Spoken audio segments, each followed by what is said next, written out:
Park Flyer Podcast, Episode 5 Safety.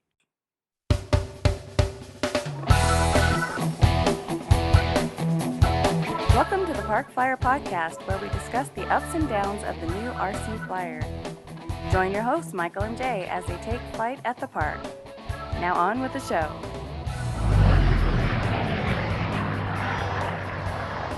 Well, welcome to the Park Flyer Podcast once again. Today we're talking about calling 911 because something has gone wrong at the field. What I mean by that is we're talking about safety. With me tonight, my co-host, Jay. Hey, it's Jay in the AK. How are you guys doing tonight? I'm doing great, and yourself? I'm doing fantastic. In fact, I don't have any Band-Aids on or in a splint or anything, but I'm always up for talking about safety. Station 51, KMG 365. Well, that's good. One of my big pet peeves in the park is the neck strap. I have seen more incidences with these neck straps, and I'm not against the neck strap. Personally, I don't fly with one, but I know a lot of guys that do, and it does give you a little bit of a stability. But I have seen so many guys bend over to pick up their model, or they let loose of their radio to hang from their neck because it's on this neck strap.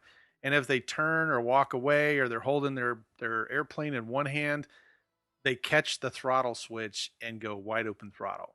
This particular case, I watched the guy do it, and his airplane was sitting on the ground. Yeah. He went to go disconnect the battery. As he reached over and undid the hatch, he was bent over, so his radio is hanging there. And the radio started to spin, and it spun in the left turn, and it hit the throttle. So here he is holding the battery switch and about to disconnect the battery. The airplane shot out full throttle, went right through the parking lot, and smashed into this guy's car. Not only did it damage the car, but it totally destroyed the airplane as well. Wow. Yeah, it was crazy. And of course, everybody's bailing out of the way, jumping, running. And luckily, nobody was hurt. But, the guy that had the Mercedes sitting over there wasn't too happy. That'll buff out. Yes, exactly. So I've learned from way back not to bring my Ferrari to the club, just in the off chance that somebody runs into it with I really don't have a Ferrari, but It would be nice though, right? I usually take my old pickup truck. So yeah, that's what I have. The old pick 'em up truck. Plus, it fits more planes than the Ferrari. Exactly. Anyway. But you fly with a neck strap. I'm a neck strap guy, and I know you really have. Like I said, it all kind of depends on what you're used to. And I know for you had such a negative experience that you don't like to use them. For me, I like to use them, but I'm a safety guy. So my career and things that I've done before, I've done a lot of safety type things. And so I like to get myself in a routine. So from early starting into this hobby, I always lock my thumb over the throttle, and I still do it to this day. And I'm not saying that you shouldn't use a neck strap or you should use a neck strap, but for me, that's the method I use to guarantee that I keep the throttle off, and I kind of lock my finger down underneath the throttle so that if I bend over, I'm doing something else, I always have positive control on that throttle stick. So, I can understand where you're coming from, because most beginners, they're just like you said, they just have it on their neck. It's dangling around doing a 360 around their head. So I can see the definite need for doing that, or now with the new computer radios, putting throttle cutoff. That's one of the things that I also do on my radios as well. Well, I know that you and I, when we started out, the radios didn't have that throttle cutoff switch. And I'm in the same boat that you are. I don't have a neck strap, so I'm constantly holding my radio. I can't really let go of it unless I set it down on the bench or on the ground. So I always hold the radio in my left hand, and I always have my thumb over the throttle stick, just like you. I have to do it out of necessity because I don't really wear a neck strap. But nowadays, we have basically digital radios that allow us to program a throttle cutoff. And actually, as far back as the DX6i, when I had the DX6i, although I didn't realize it at the time because I didn't understand what that cutoff meant, but we had a cutoff on the DX6i. Right. The only bad part about it is most newbies don't know to use it. They have no clue how to either program it or how to use it. And I'm not sure on some of the other radios like Futaba, but I'm going to assume that they do, just the way that things are being competitive. I know when we had Mike Barslew on before from our radio episode on his Tyrannus radio, he has a cutoff switch that he can program on his as well. So I'm assuming most computer radios have that function. Yeah, I think you're right. I think most of them do have some sort of cutoff switch, but how do you program yours? Well, on the DX9, it's an actual function. There, you look down on the list, and on there it says cutoff switch, and it's real easy. You say on or off. There's nothing really to program. You're just turning a feature on or off, and then you just have to select which switch you want to assign the cutoff switch to. So the biggest thing for that is that you are, what's the word I'm looking for? You maintain the same consistency. So I have the cutoff switch on one of my back rear switches, two-way switches, and that's always my cutoff switch on any model that I have, whether it's a quad, a plane, a car. That's always my cutoff switch. Yeah, mine is the when you're holding the radio, it's usually the index finger switch in the back. Right. And I fly with all my switches forward. So I put everything towards the back of the radio. So if it's in an up position, like if it's on the front of your radio, everything is in the up position and the ones on the back are towards the back of the radio. That way, if I want to cut it off, I know that if I turn it back towards me, it's cut off. If I push it forward, then it's active. But I think you're the opposite. Exact opposite. Well, I'm from Alaska, so I have to be opposite from you. You're backwards. Well, the key is it doesn't really matter in that sense. It's that you're consistently doing that. So even when we fly each other's planes on each other's radio, once you realize that I'm totally opposite from you, that all the switches are forward or all the switches are back, it's an easy transition. As opposed to some switches are forward, some switches are back, then it's chaos. But since we're totally opposite from each other, it's an easy mind flip to just go, oh, his stuff on and off is just the opposite way, and it's easy to make the switch. I will tell you though that the one problem that I have is depending on the ESC. I've run several different types of ESCs. Some of the ESCs are higher quality than others, but I have noticed that some of the lower quality ones don't respond to the on-off switch if it's on or off. Yes. When I plug the battery in, it has to be on when I plug the battery in. If it's off, which is where I normally keep it in the off position, and I plug the battery in, when I plug the battery in and put it in the on position, the motor comes on. It's very important to understand if I'm programming this, make sure that every switch is on where it should be, plug the battery in, let the ESC start up, and then turn it off, and you're safer that way. Because I've had it where you plugged it in and it took off running. Well, usually they don't take off. They don't take off totally running. Full power. It'll come on, but it'll be at a very low setting. But it depends on where your throttle is. True, that's very true. But it normally doesn't come up, full blast and gets going. But it does scare you a little bit because all of a sudden the throttle, the blades will start turning, and you're like, whoa, what's going on? So that's not too dangerous, but that kind of leads us to something else. And that is trying to get through to people. And I know I'm guilty of this all the time. And that is if you're doing any major construction maintenance on your system or you're tweaking on something, take the blades off. Wait, take the blades off. Wait a minute. Take the blades off. Really, take them off. In this instance that we're just talking about, for the most part, it's not going to cause a problem. But if you're tweaking with your radio, if you're messing with the battery, more than just plugging in, going off to take off, take the stupid prop off. It's just, you're going to save yourself a lot of hassles. So take the props off. Like a few stitches or A cut on your palm like I have? Well, I will say that chicks love scars. So I have plenty of I those. am the sexiest man alive. Let me tell you.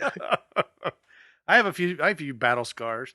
As a matter of fact, we were working on the what I have that Hanger 9. I have a Katana that's a Hanger 9. It's a big airplane. It's big. It's a Oh six yeah. cell. It's Oh yeah. probably what 82 inches. It was sitting in the living room without the wings on, and you and I were messing around with it. What did I do? I leaned right over the front end of that thing with a 13 or 14-inch prop sitting right there.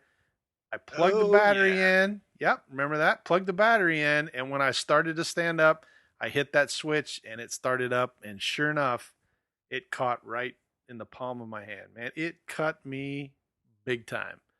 Left probably a good 2-inch slice right in the fleshy part of your hand. I was bleeding like a stuck pig. Well, most people would panic when that would happen, but I knew that you, being as resourceful as you were, had a way around it. Da-da-da-da! CA to the rescue. Yeah, CA glue. I put a little drop. Now, I don't know. You probably shouldn't do this if you're allergic to it, but at the time, I was bleeding, and I just put a little CA right there and held my skin together. And sure enough, from our last glue episode, we know that CA will glue your skin together. That's what they do at the hospital nowadays too. They will CA you to, instead of giving you stitches, they'll CA you together on certain cuts. That's true. The other thing in my first aid kit for mishaps, I guess, Mishaps. yeah, No, disaster, yeah, that's a good. RC disasters, is the Blenderm tape.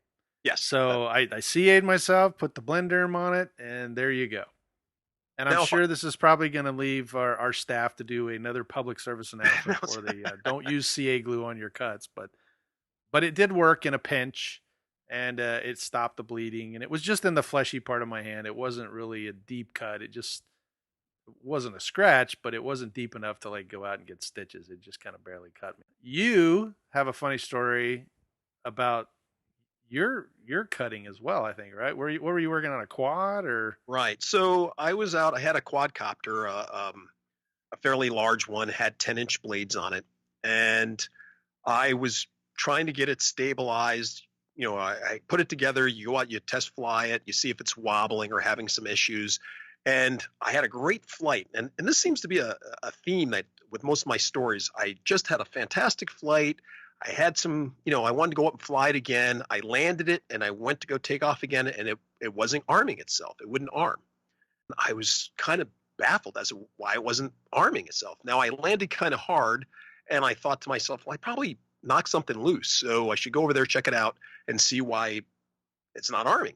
Kind of like your story. I'm standing over this thing. I brought it back, put it on the bench. The battery's still connected. I put the radio down, put it off to the side so that I couldn't bump it or anything. And so I proceeded to jiggle wires, and I'm jiggling things to see if anything's loose. I'm standing over it. Mike in the AK is with me at that time. He's over there messing with his model, and I'm over this thing, and I decided to pull a connection out. I don't remember which one it was, but I pulled something out just to see if it was loose. The second I pulled it out, the quadcopter came alive. And not just one blade, all 4 blades. And the second thing, We have liftoff.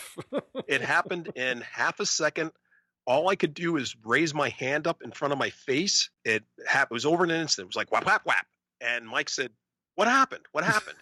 And I said, "I don't know." Because I was kind of in shock, and I'm kind of putting my sunglasses back on, and I'm kind of looking around, and I look down at my hand, and I go, "Whoa, I think I'm bleeding." What was your first clue? It happened so quick, and I really didn't feel. I just felt the quadcopter kind of come up in my face. Mike kind of looks at me. He's like, "Oh my God, Jay," and I'm like, "What?" And he's like, "Did that thing cut you across the face?" And I go, "No, I don't think so." And then I look down at my hands and I go, "Whoa, I'm bleeding." And I kind of open my hand up and I look at my fingers. 1 piggy, 2 piggy, 3 piggy, 4 piggy, 5. Oh, good. Wait a minute. That middle one should be a little longer than that other one. I go, "Holy crap." And I ball my hand up, back in a ball. I look at Mike and I go, "Yeah, I think I need to go to the hospital." He's like, "Ah." He said, "Your face isn't cut, right?" And I go, "No, my face doesn't seem to be cut. But I'm missing the tip of my finger."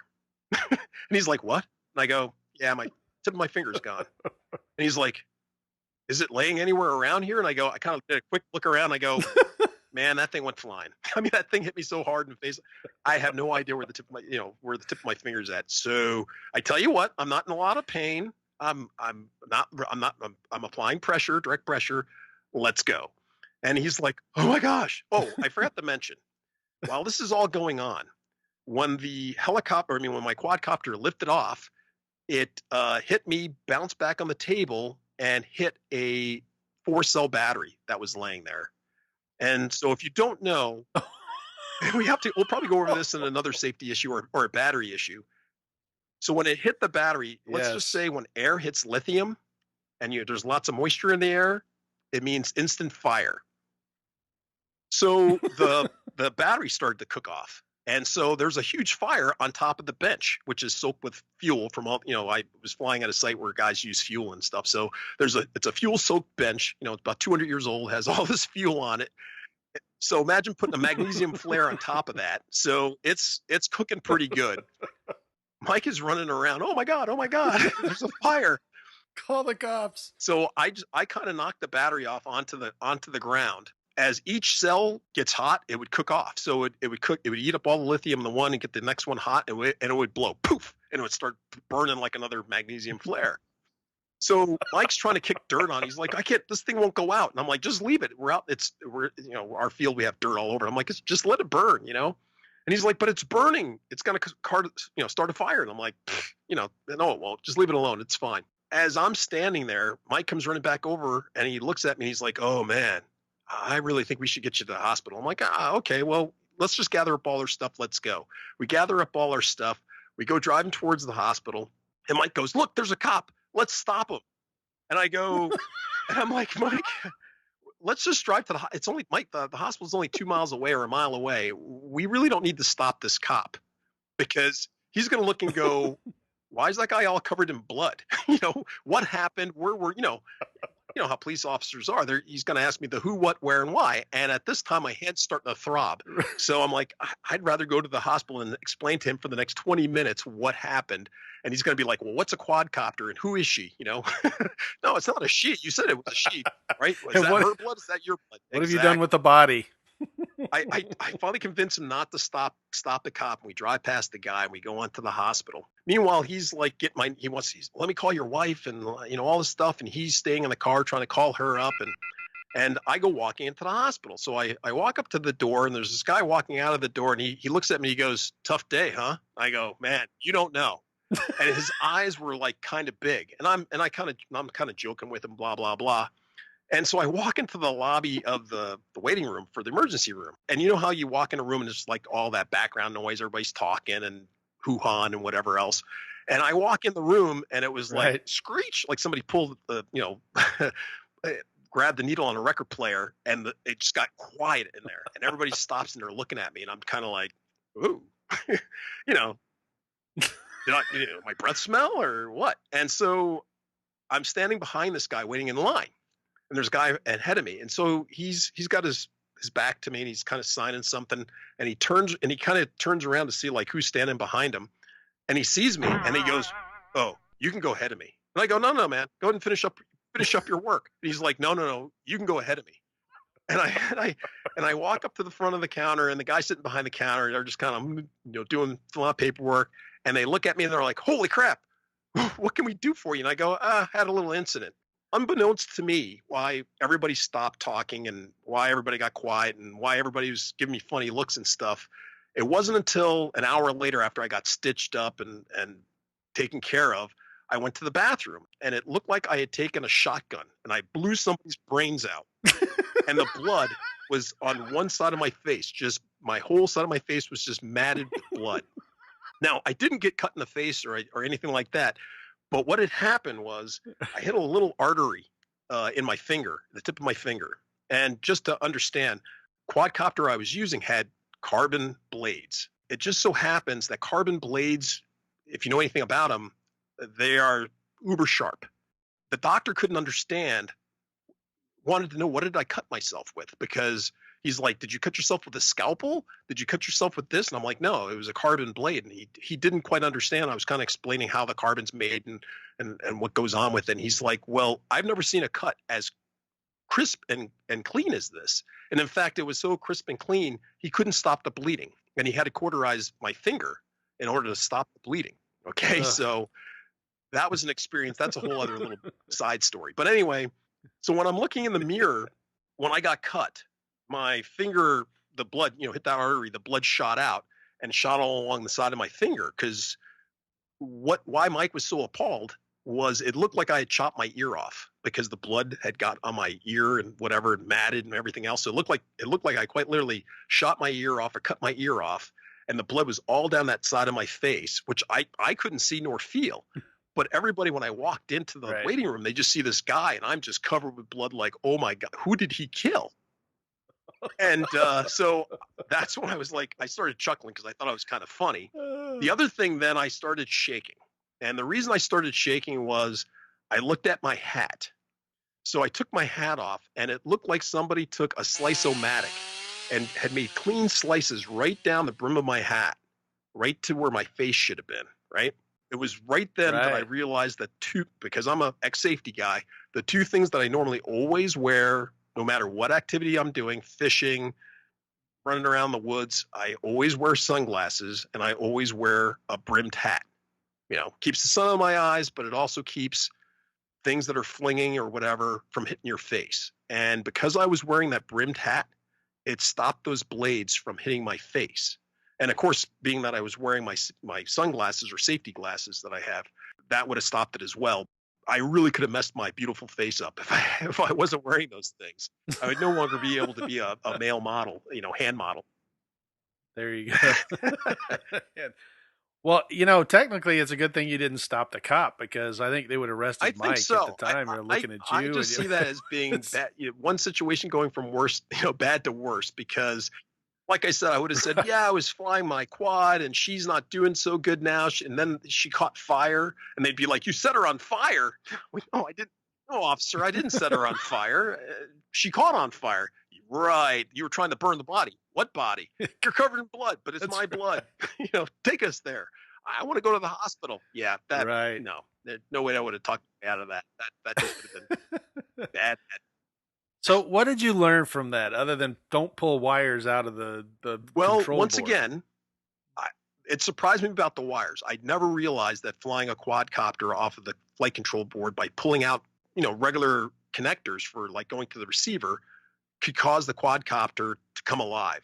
Because once again, a quadcopter doesn't work the same as a plane. I could do that on a plane, but you can't do that on a quadcopter, and I didn't realize that. But had I just followed my safety room rule, as per I said in the first part of this, take the props off. Had I taken the props off and then worked on the quadcopter, taking the props off would have taken what, a minute to whip off all the props and then start working on it, and then it would have woke up, came alive, zzz, and would have spun. It would have surprised me. It would have maybe peed a little, and then it would have been a funny story.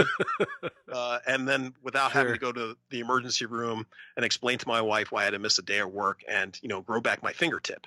It's definitely something. It's funny now, but I was really lucky because, like I said, had I not done some other safety things of wearing the hat, wearing sunglasses, I could have lost an eye. I could have cut my face all off, chopped my nose off.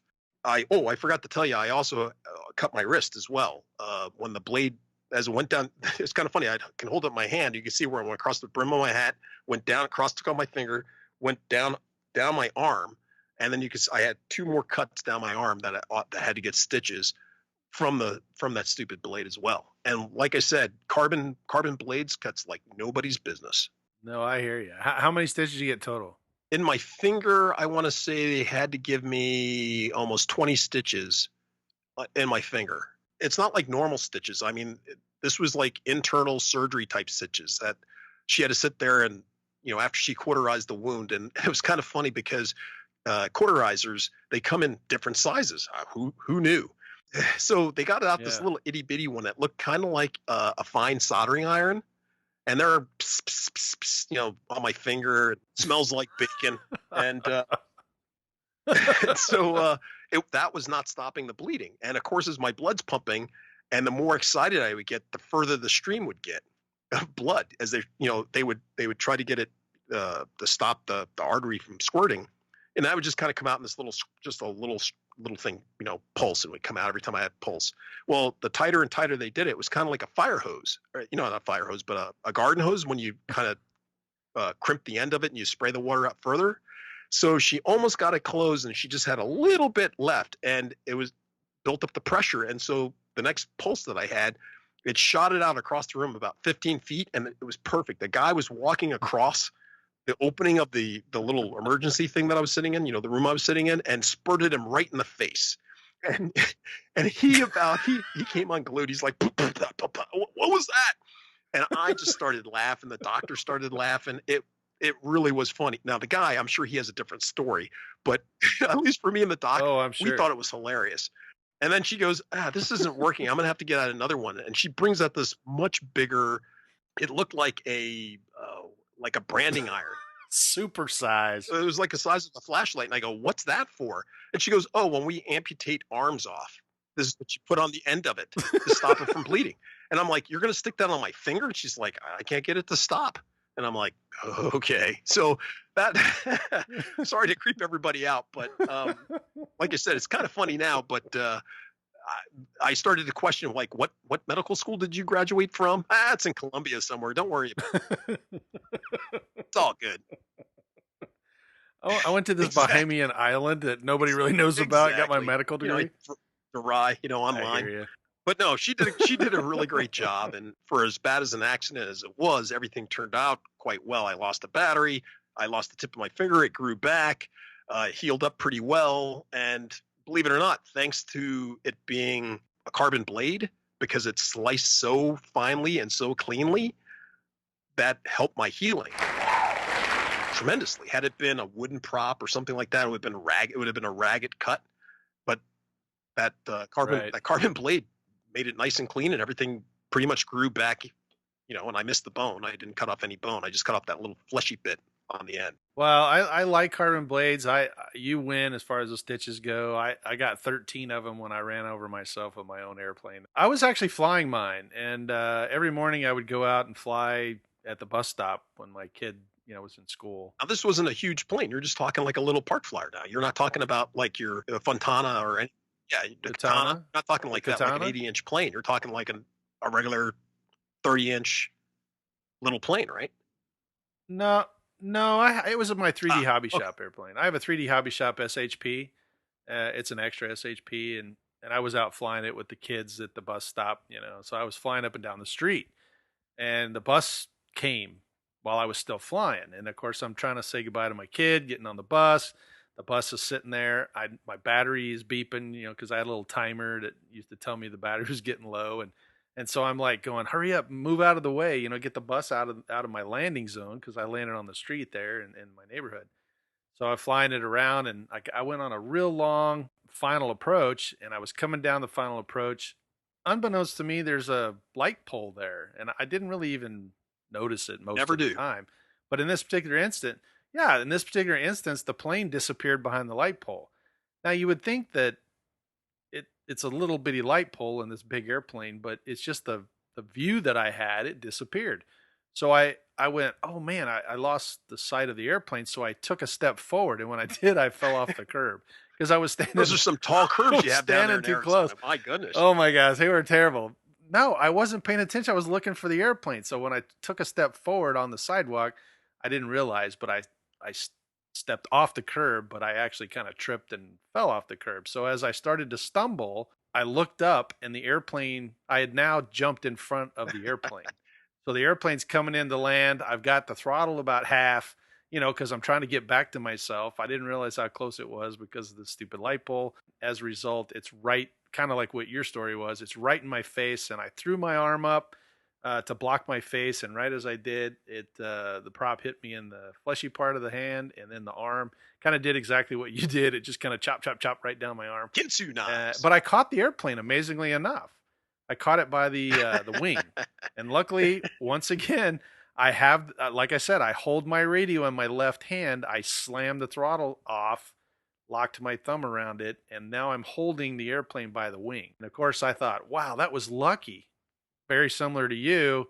I didn't realize till I looked down and I'm standing literally in a pool of blood, and my airplane's covered in blood. My arm's covered because the prop going through your flesh, it slings all that stuff around. It's like a splatter pattern, and it's spinning anyway. But it was a ACP prop, so it was the Ooh, plastic one. they're sharp. They're Yeah, and they are super sharp too. They're just behind mm. the carbon fiber, and so it cut me pretty good. I wound up getting about 13 stitches, and yeah, I had to call the wife and tell her I was on my way to emergency room. I'm going to urgent care. Yeah, really? Why? Because I just ran over myself with my own airplane, and I still to this day I think there's blood spurts down the side of the airplane. If you look really hard. I've tried to clean it all off, but sometimes that stuff stains. But the key and the moral to this story is yes, a prop wrench or some kind of a piece of pliers to take the prop nut off and pull the prop off, whether you're flying or working on it. My case is a little different because I was actually flying it, but 9 times out of 10, you can save yourself a lot of heartache by just removing the And propeller. I think people, the other problem with this hobby is that people always think that these are just toys. I mean, they are toys, but they think that it's like a toy grade thing and it can't hurt them.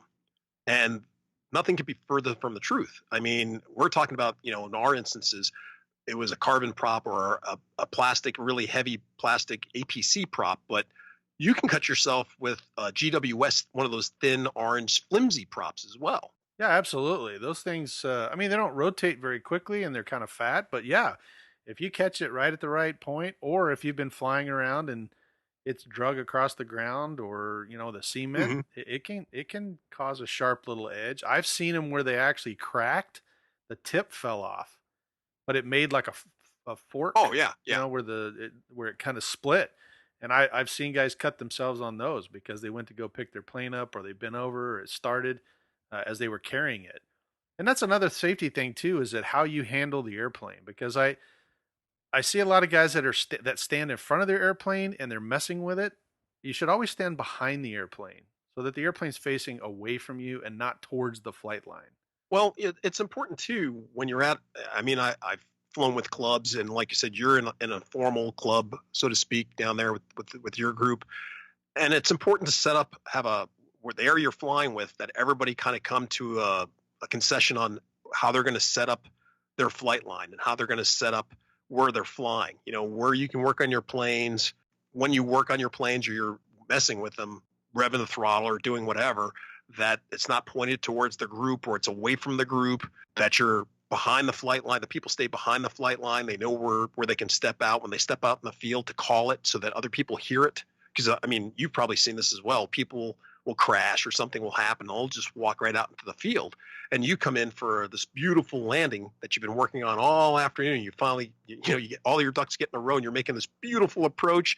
And there it is. There's a guy out there and he has this little son or something, and you're right at head level, and so you just dump it in the ground, or you do something horrific to your aircraft in order to save that person. It's amazing that people don't have the wherewithal to think, hey, I need to announce that I'm walking on the field, or get into the habit of doing that, or they see it, people don't do that at their field or let people know. So what do you guys do? Well, our field has, it's a public park, and half of the field is for the kids to go play in their little spot, and then we have half of the field to go fly. And they really regulate the type of airplanes, how big they are supposed to be how big they are. They're not supposed to weigh, any more than a park flyer.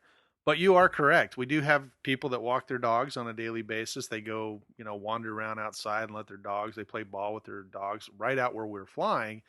And it is kind of troublesome if you're up, your eyeballs are up in the sky watching your airplane and something happens and you come down out of the sky, there could be somebody standing right in the middle of our field. And so we do have a tendency to, kind of tell each other. Somebody will be watching and they'll say, hey, you got people on the, the runway or the flying field. There's people out there. It's basically a dog park right there. They use it as a dog park too, right? Well, it's not really technically a dog park, but they just bring their dogs. They run them around out there. So there are more dogs because it's right in the middle of a neighborhood area. And those people bring their dogs out to the park to play ball or whatever. Doesn't it get a little annoying that people sometimes let their dogs off the leash to run, or they have them running around the field and you're trying to land, and then the dogs do what dogs do. The nature, they see something flying low to the ground, they might want to chase it, or we do we no, we have those. Sometimes it's fun to chase the dog around or birds or whatever. I mean, if you can keep up with that kind of thing. But we have had it where dogs have tried to grab the airplane or jump up and grab the airplane, and luckily nobody's had any incidences that I'm aware of. But yeah, if a dog got a hold of that foam and just bit into it or shook his head with it, or shook it like a rag doll. the airplane's coming apart. But we try, we try to fly as a group, and initially we would only fly one at a time, and that got to be kind of long winded, where we would have to wait for the one guy, then the next guy was up, who's up. But with the park flyers and the types of airplanes we fly, they're very lightweight. They're EPP. We have a tendency now to fly through, two or three or four of us at a time, and we're able to kind of have a couple of us putting batteries in, the next gal step up. We do have a flight line. We have a sidewalk that kind of goes there, and everybody steps off the sidewalk, and we try to fly, out in the area in front of us. We try never to fly behind us. That's kind of a rule. If somebody does get behind us, then somebody else is kind of watching, because we've had a couple of near misses, so to speak, where someone got behind us and kind of flew through the group, and that's always dangerous too, especially when somebody's not watching. Get hit with an airplane, that prop's still turning. You should always be ready to just shut the throttle off. I would much rather sacrifice the airplane than to have somebody get hurt. Right. So, do you guys? How do you guys decide on the direction to fly, or does that matter with your group? It doesn't really matter for our group, because we're, like I said, we're flying little park flyers, so there's not really a designated runway. We always kind of fly left-hand pattern, so to speak. I do have a couple of park jets that I fly. They're EDFs, and they're kind of small, and they're very, very fast. There's a tree line, and I'll go stand in line with the trees, and I will fly in a box pattern when I fly the big jet. Not the big jet, but I fly the fast movers. Right. If I fly something small like my cracked turbo beaver or the F-22, the little Depron F-22, those things, they're not very fast anyway, and they don't really go out very far. I'm not flying, a quarter mile away or flying at Mach 2 or any of that stuff. So we just kind of try and keep them as close into that little area as possible. And it's kind of fun when you're flying the little, Depron F-22 stuff, because we'll dogfight and we'll go out there and there's not really a direction. We're trying to run into each other. Right. Or when you and I were out flying the wings doing combat stuff, you're just kind of chasing each other around. But we have had, one or two near misses, and we have had a couple of mid airs. But luckily for us, the EPP foam bounces back pretty quick, and we haven't had anything where it was totally destroyed. Not like you and I. I mean, we had a mid-air collision and we were flying with a runway and at a club that required us to fly in a pattern, and we still wound up finding each other in the air. Well, you always hit each other when you don't want to hit each other, and like when we fly the combat wings and we want to hit each other, we can't hit each other. That's so right. That's true. Go figure. Yeah. For my group, we have an actual club, and the nice part about that is before we'll have a monthly event, and the nice part about the monthly events are we show up, and just before we start flying, we have an actual meeting with everybody, and we'll lay out the rules for the day.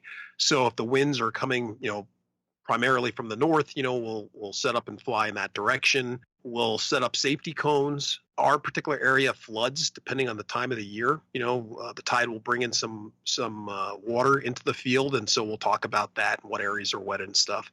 So that's kind of nice, because that's one less thing you have to think about, and it gets briefed to you, and everybody's on the same sheet of music for rules and doing things consistently and all the same. So it makes it a very safe environment to fly in.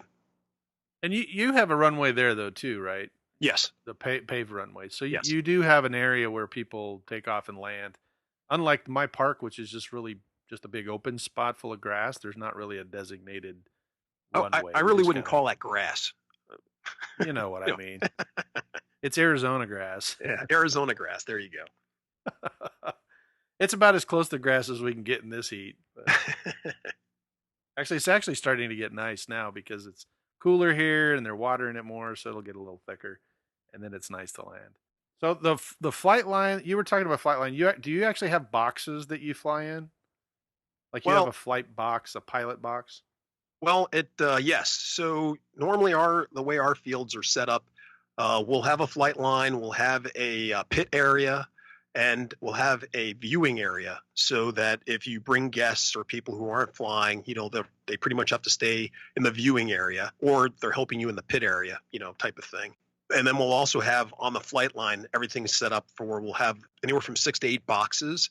As long as there's somebody in the box, you go into the box and you fly unless you're there to either buddy box with the person or whatever. So once again, if you just had a guy who's a helper, well, he still has to stay back in the pit area or back in the viewing area, and therefore minimizing the amount of people that are out on the field in the actual flight line part. And the reason we do that is because occasionally we fly, park flyers, of course, there, but it's a regular RC field. So we have gas powered models, quarter scale models. And a lot of times we'll have a guy usually doing a maiden. And when that happens, we'll shout out that a guy's doing a maiden. And even though, once again, these are really experienced pilots, things go wrong. And we've had it where a guy will take off and the CG is not in the right location. And the plane it goes out of control. And luckily, because we minimize the amount of people out there, the plane will go out of control. We have a minimum amount of people on the flight line. We avert a disaster because the plane may crash, but luckily it may not hit anybody or go into the cars or the pits, that type of thing. So that's pretty nice from a safety standpoint to keep everybody safe. And you have benches that you can work on. You mentioned that earlier. Yes. You actually have benches Yes. per station where you can pick up stuff and set it on there. Yes. I remember when I was up there, we had several airplanes on the bench. Yeah, and that's really convenient. Being in a city park, we don't have that option. So we're probably down on our hands and knees messing with the airplane. We do have a park bench, and that kind of is where everybody meets for the morning, flying. And then we fly away from the bench or facing away from the bench so that some guys can sit on the bench and watch. There are people that are walking on the sidewalk between the bench. The bench is on one side of the sidewalk, and then there's a sidewalk, and then we fly on the other side of that. But I will tell you that most everybody has their airplanes behind our bench in the little group that I'm in now. And sometimes that, it works for us. But if we want to put batteries in or get the airplane fixed or whatever, we either move out to the flight line or we turn it the other direction so it's facing away from the guys that are sitting on the park bench. If anybody maidens anything or gets, ready to fly something they've never flown before, we all get behind the park bench because it's metal. And you'll see us when someone starts to fly a quad or whatever, then we'll go, okay. And we'll all kind of stand behind it. And we kind of fight for space to see if anything happens, we're going to duck down behind the park bench. Exactly. I think we have the same thing up here as well. That's just being smart. Now, since your field or where you fly is in a city park and anybody can come there and fly, I mean, have you had any instances where you just have somebody who's there and they're not aware of, like, say, the AMA rules or safety guidelines, or they don't listen to you guys, or or they're not courteous and they're just doing some crazy? Have you had any type of situation like that out there? We have not, luckily. We do have a younger guy with us, and sometimes he gets a little out of hand. But most of the time, the guys that I'm flying with are pretty responsible. We fly out in front. I've never really run into anybody that's reckless, if that's what you're asking. We have had incidences where the quads have kind of gotten a little bit close to people, but the airplanes really not so much. Right. And I think, once again, with the quad guys, and they kind of get a bad rep with the quads because they're small. The quads are getting smaller and smaller, but they're also getting more powerful. They may only have a 5-inch blade on them, and the guys or new people may not think, what can a 5-inch blade do? But they're still quite powerful, and they may be using a 3 or 4 cell battery. They can do a number on you, and they still weigh like almost a pound with the battery and everything else. And so if you're not paying attention, you're zipping in and out of the trees and close to people, and if that hits somebody, it's going to leave a mark. Yeah, we talked about the blades on the airplane and the quads, but we really didn't talk about the airplane itself. And you and I were at the electric festival when somebody actually got hit by an airplane. Oh, that's right. They didn't get cut by any propeller, but they got hit with the front end of the airplane, and it really did some damage. It was a bigger style aircraft. It was very big. and they were in the box, and exactly what you talked about. The CG was not right. The airplane kind of got out of control. Everybody started yelling, and it hit them in the forehead, and actually, not only did it do some damage, but it split, split the skull. Not really the skull, but Right. it split the her. It Right was a on the lady, scalp, and and yeah, right on the scalp, you and it bleed kind of like a split pig that when you get skin. cut on the scalp like that. But it knocked her down. I mean, it Yeah. literally knocked her right to the floor. And once again, it wasn't an EPP type airplane, but I'm just saying that not only the props dangerous, but the airplane itself can be, a missile. I want if to say that particular plane, it weighed like 12 to 15 pounds. It was pretty big. It was pretty sizable, so it's probably not a park flyer type airplane. No, But no. that's not saying that we haven't seen those type of that big of an airplane in the park. I mean, I'm guilty of it too. I have an 87-inch Cub I've flown in the park, but it works off a 6 cell, and it is a very large airplane. And matter of fact, I used the picture of it for the cover art, I think, for this podcast. But it's a large airplane, and if something happened to it, it could do some damage. If it hit someone or it fell out, I don't want to say fall out of the sky, but if something happened and a control surface jammed or it started coming down, it could be very devastating to humans, dogs, cats, animals, or someone's house, which is always one of those things that we got to watch out to flying in a park as opposed to you flying at a club. There's houses all the way around this park, and if I get outside of my flying area, I'm now over top of someone's house. If I crashed into the top of their house with a lipo battery, it could cook off, and now I'm calling 911 again. Yeah, yeah. Well, you drive a Ferrari, so you're covered. You're good. I don't drive a Ferrari, but you're right. That is true. No, we just need we want to caution everybody to kind of be careful and just use your head. And the big things that we talk about are the radio, being able to program your radio for the on off switch. I always put a voice to that. We talked about that earlier. Taking your prop off anytime you're doing maintenance, being aware of your radio settings when you're plugging the battery in as well. We didn't really talk about that, but there's been times I know when you and I have been messing around and we were programming the radio. The radio's on, it's on a different model.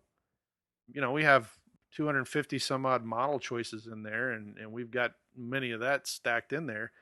And we've been messing with one model, switch to another one, plug it in. Luckily for us, the DX18 and the DX9s don't usually recognize it, but that's not saying that if you had a different type of radio that it wouldn't go off. Yeah, the older analog style radios were like that. Right. It didn't matter. They would just come on. Right. And I've seen it happen here at the field. We had another guy that plugged, he had his radio sitting on the bench and it got bumped when someone moved it. He plugged the battery in. When the ESC went through and kicked on, it recognized that the throttle, it didn't have one of those safety features. So it recognized the throttle was about halfway, and sure enough, it started up and almost hit him in the face too. So it's just one of those things that, from a safety perspective, you just got to be careful. I mean, like you and I, like I said, we normally have a routine, or I'm not saying you have to have a checklist per se, but for someone new coming into this hobby, I don't think safety is pushed all that much. I mean, great, you have the box and they show you having fun, the pictures on the box, and you just run out wherever and fly something, whether it's a quad or whether it's a plane. And people don't think about it because, once again, it's a glorified toy. What harm could it do? They don't realize the serious nature behind this particular hobby or what damage could happen. But even starting out, they have to have a checklist, not just 5 steps, 4 steps of things they do, and they do it all the time.